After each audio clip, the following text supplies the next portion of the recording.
Today on Scamfish, presented by socialcatfish.com, we will be speaking to a woman named Judy Vaughn from South Carolina. Judy was in a relationship with a man named James Hackett online for over 3 years who claimed to be a military man stationed in Afghanistan. Judy met him on the dating site Plenty of Fish and was sending her disability checks to James to help pay for his leave to come home. Don't forget to like, comment, and subscribe. Let's get into it. Judy, how are you? I'm David with Social Catfish. And I'm Judy Vaughn. All right. What led you up to the point where you actually started meeting this person online? Well, my husband had passed away. So when I was online, just, went to a dating site. Did he reach out to you originally, or did you reach out to him? How did that happen? He reached out to me. And what was like the initial impression when this guy reached out to you? What was kind of going through your head? I just know he was a nice looking man. Yeah. I mean, and how long were you with your husband before he passed away? almost 38 years. Oh, 38 years. So you had a man by your side for 38 years and all of a sudden, 38. nothing. And when you met, when did you start developing feelings for this person? What was kind of that aha moment where you're like, hey, there might be something here? Well, I think he started sending love songs. Oh, love songs. And that kind of got me. So, what was his kind of backstory? You had said that he had been asking you for money. How long were you talking for, and what was the first time he actually asked you for money? well, we talked for I'm going to say about a year. Oh, a year. Before he asked me for it. And how much money over this period of time did you send him? I'd have to say. I don't know. I know I sent him over $10,000. Oh, over 10,000. Well, over $10,000, I know. Gotcha. He would talk to me, but he would also ask for money. And I learned that if I sent him money, I would never have what I want. Because I live on disability, Social Security. I live on Social Security, so if I sent him my whole check every month, then I don't have a car. What were you hoping that we help you out with? What's your goal with reaching out to us? I really want to know if he was real. Gotcha. I mean, because sometimes he would talk to me, and he seemed so real. He seemed so serious. So Judy, what we're going to do, we're going to take everything that you've given us and we're going to get to the bottom of it. We'll be in contact. Give us about a week, and what we'll do, we'll set up another call with kind of what we find out, and then we'll run through it. Does that sound fine? Okay. All right, Judy, thanks so much. After we spoke to Judy, we turned to our search specialist Linny to investigate where that money was going that Judy was sending. And let's see what Linny has dug up. What have you found out about this guy? One of the things that in Judy's case was that he was wanting her to pay extra money for leave. He was wanting to have her pay extra money, send cards and things to his child that was living in another country, another location. Active personnel in the military are paid twice a month, and they have 100% access to their accounts, just like everybody else. They don't need money for travel. They don't need money for food. Believe it or not, a scammer will ask for money for food if they're in the military. And they don't need, employ third-party agents for fees for attorneys, or to get the soldier out of jail, or to get someone added to their life insurance. But I must say it's easy for a victim to fall prey to these when most of them don't know military protocol, and when they're emotionally tied to the person that's giving them this information. Yeah, she's definitely emotional. I mean, when I spoke to her, they were talking every single day for a year, and that's when he finally started asking for money. So there's a lot of time invested in this and a lot of emotions for sure. Another crucial point in this case is that money was sent to several different people in different places of the United States, even different countries. These people are often third parties who unwittingly or even wittingly are participating in this scam.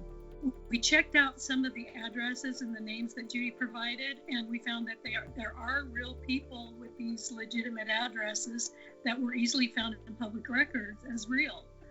So these people are acting as middlemen or mules in this kind of a case. We'll shoot it over, and then I'll run through it with her. Thanks, Linny, for all the help. I really appreciate it. You bet. My pleasure. All right. Talk to you later.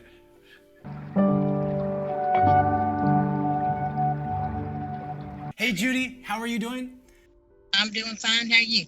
Good, good. Well, I'm glad we're able to catch up again, and I just want to kind of run through a few things with you, some things that we found. So we ran a bunch of his pictures. You had sent over 4 pictures, and we ran those pictures. We found a lot of fake profiles, a lot of them, under the names James Hackett or a variation of that, Hackett James. And so they're all using the same pictures, all variations of the name. We took a look at the profiles, and when we pulled the profiles up, they all had similar things in common. They used the same pictures, they had been created, and they didn't have a lot of followers, or they didn't have a lot of likes on these profiles.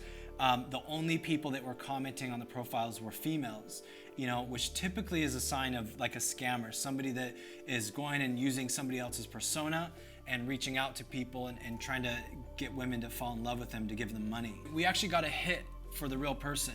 So we found out who the real person is, and he's an all-American trap shooter based out of Pennsylvania. And he has a completely different name. His name's Donald. And so the person that you're talking to is not the person in the pictures at all. We also looked up the addresses that you had sent. So you had sent money to other people. So when this person had asked you for money, he said, hey, send money to this person for me. And so we looked up the addresses. Those are actually real addresses. What that leads us to believe is that, this person that you're talking to is using these other people and turning them to money mules. And so having you send them money to send them or vice versa to legitimize the story and to make sure that they receive that money. And so these people are being used too. And so some other red flags, when you said that, somebody's asking for money so that they can leave, the military will never leave people stranded. So if they're asking for money, they'll absolutely never leave somebody stranded. And so we're 100% certain that the person you're talking to is not the real person that's in Pennsylvania, but is used by a romance scammer, somebody most likely overseas. Yes. These people, not always, but they tend to be, younger adult males. A lot of them are out of Africa. Not all of them though, but this is typically, the scenario and like what's going on here.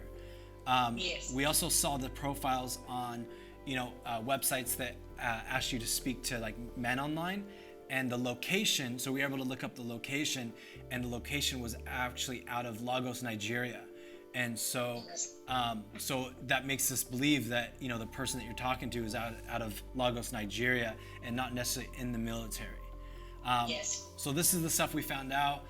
We're very confident in the information we found that this is the case. So, Judy, I'm really sorry to kind of break this to you.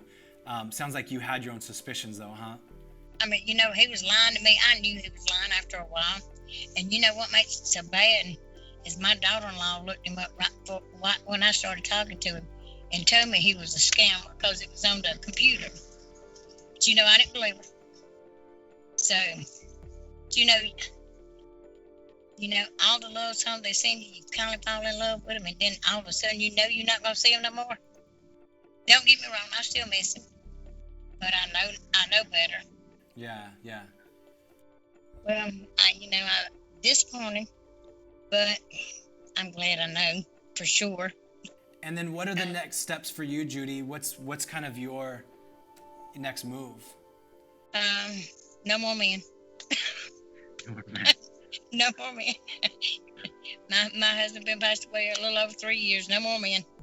Do you have family or people that you can kind of be around?